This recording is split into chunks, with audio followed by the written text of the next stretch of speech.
avant l'installation de la nouvelle mairie, un événement très important avait réuni la population sur la place Portalis le 14 1913. Pour bien comprendre cet événement, souvenons-nous que dans ces premières années du XXe siècle, à quelques kilomètres d'ici, dans les collines d'Allot, un jeune garçon nommé Marcel Pagnol découvrait la Bastide neuve de son enfance. La villa avait l'eau à la pile. C'était important. Il suffisait d'ouvrir un robinet de cuivre pour voir couler une eau limpide et fraîche. C'était un luxe extraordinaire et je ne compris que plus tard l'avènement de ce robinet du progrès.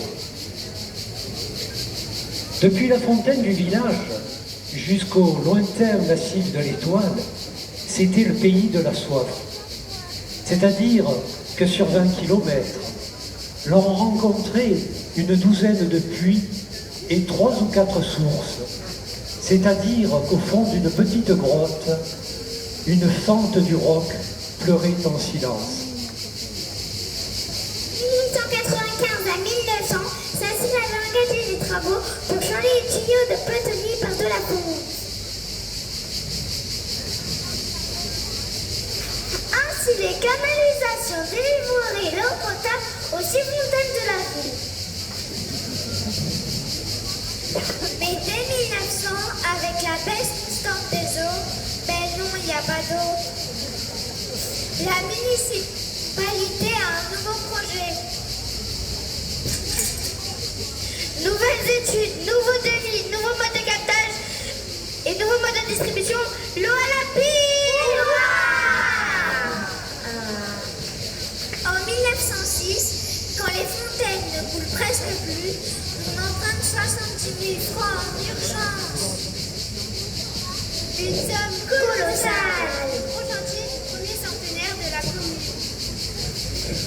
En 1908, la plupart des maisons sont raccordées au réseau. Il y a de l'eau, il y a de l'eau. En 1912, la mairie va installer une nouvelle fontaine place Portalis. Le maire veut bien avoir son nom sur la pierre, mais à condition que celui de tous ses conseillers soit aussi gravé. Ben oui, c'est normal. Et en 1913, après une dépense de 84 000 francs,